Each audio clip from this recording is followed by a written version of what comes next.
Hi guys, welcome back to another video diary, not in Switzerland but in Siargao, Philippines. So for today's video, we will be staying and exploring Siargao for the next 5 days. So it's currently Sunday around 4 p.m. and then we have a flight returning to Manila for Guillaume's flight back to Geneva at around in the afternoon as well. Currently we are in the airport waiting for the rented car. So magdadrive kami. Anyway, I haven't been in Siargao, so I'm very excited to explore and see the things. They said that there is a Siargao curse, which will make you stay in the island. He thought it's a different curse, but anyway, let's see. And hope you guys enjoyed the video. Ciao.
So dito, here's the terrace and you have an umbrella to use, as well as if you have wet clothes you can put it there.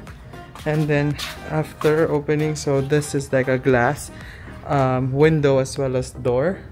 And here is the room. It's a standard room actually. Ito, ayan. So there are dental kit. And then we have here the towels as well as your name. It was customized. I think this is a bottle of water, not the wine, of course. And this is very tropical. And then may AC sila, and then sabitan ng gamit.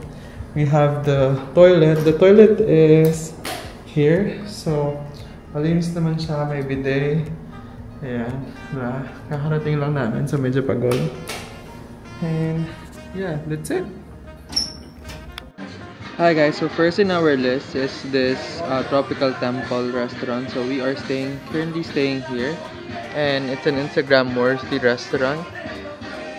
So the prices are, I'm not sure if they are reasonable, but basically they are like 500s or something. I've ordered tuna and he ordered kare-kare, the beef kare-kare. So anyway, ito siya.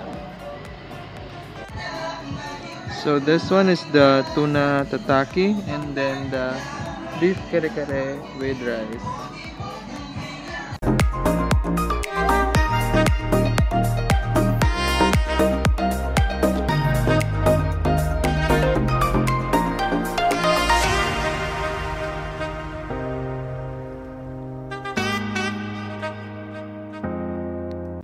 Hi guys, so after like 1 hour probably, there's a power outage already in Siargao. It's even our first day, so I'm expecting adventurous things will happen here in Siargao. So anyway, let's go!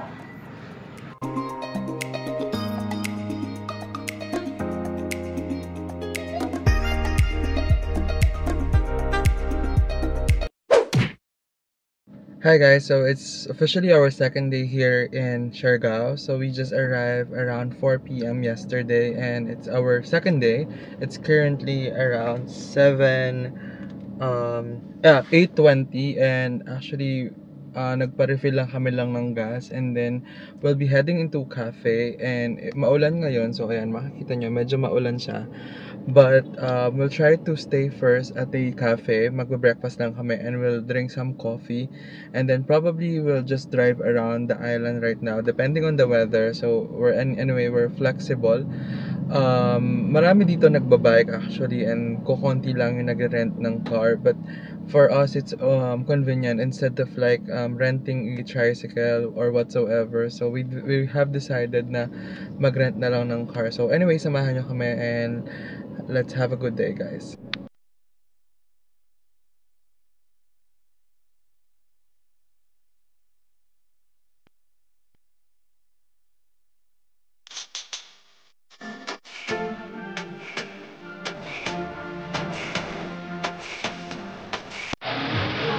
So I had the French toast with Hungarian sausage. We had the egg Benedict with bacon. Hot cappuccino, Cafe latte. cafe latte, and iced vanilla cafe. Bon up.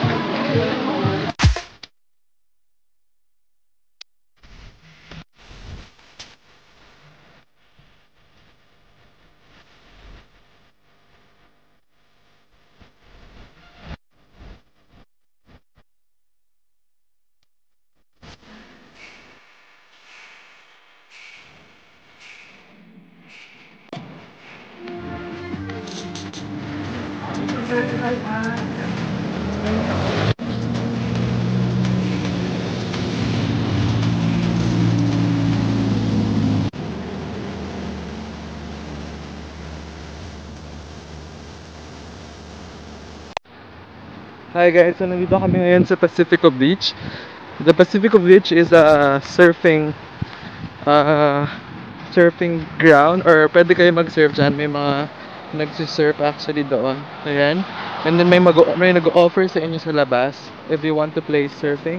Wala masyadong tao ngayon, and it's very hot. What? There is a guy surfing. Yeah, this is a surfing spot. That's why they're offering if you want to surf.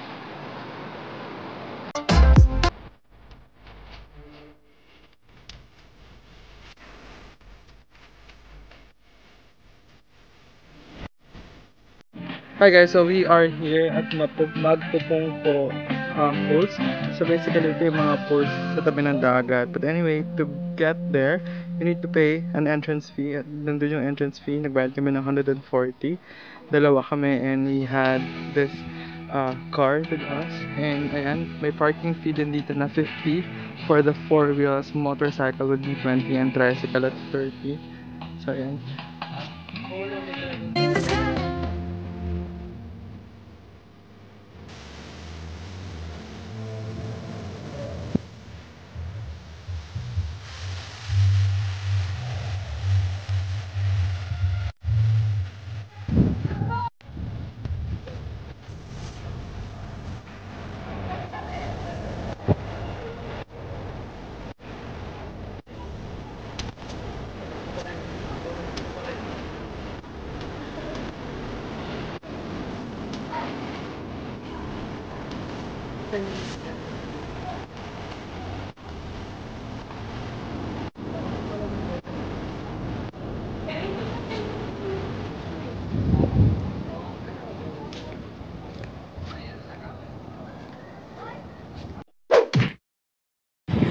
So hi guys, so after namin pumunta doon, we went for a mag-eat kami pero sa harap nito. So, and kumain lang kami dito sa may grilled seafood. So ayun yung seafood nila, ayun din yung prices.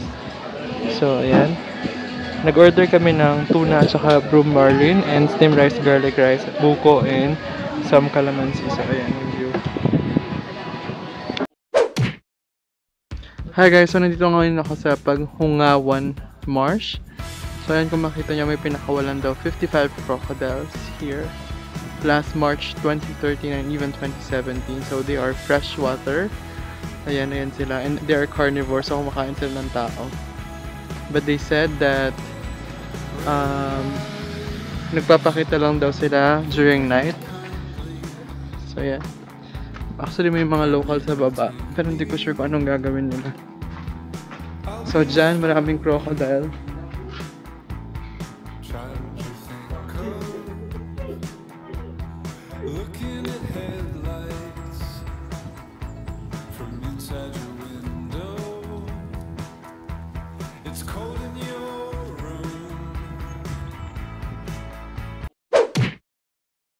So guys, so nandito naman kami ngayon sa Kalatangan Bridge. So this is also known for other name, the Afam Bridge. So basically yan, makapanood nyo dito yung sunset, and then sobrang daming vendor dun sa dulo. And dati ata, or I'm not sure kung ngayon pa rin, is may mga Afam kasi is nagtatalunan dito. So anyway, kala ko maliit lang siya, but it's a big one. And actually ayan, madami pa rin coconut trees dyan, and then vendors. And of course, mahirap lang mag-park dito since medyo restricted. Actually, may nagro-rondang police. So, ayan yung police na nagro-ronda dyan. And kailangan i-clear yung daan. But anyway, so far, maganda talaga to for sunset viewing. Especially around 5:30 to 6 ganyan. So, ayan siya. Very clear din ng sky. There are different islands out there. So may islands din doon, and sobrang ganda nung sky. So yeah.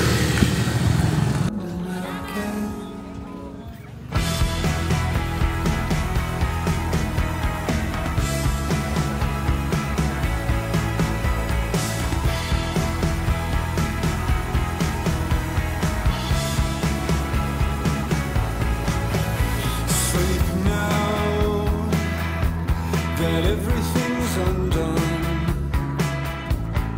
Brushing your hair back, they're calling you home. Oh, Mrs. Darling, what did they tell you?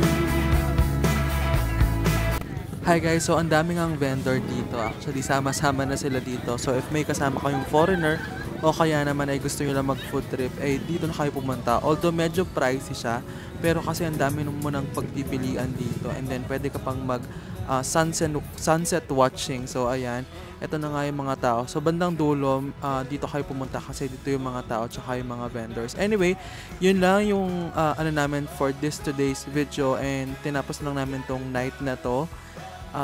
So nag-dinner by the beach na kami. Ito yung kinain namin with the wine, of course, 1 bottle of wine. So maraming salamat sa panonood.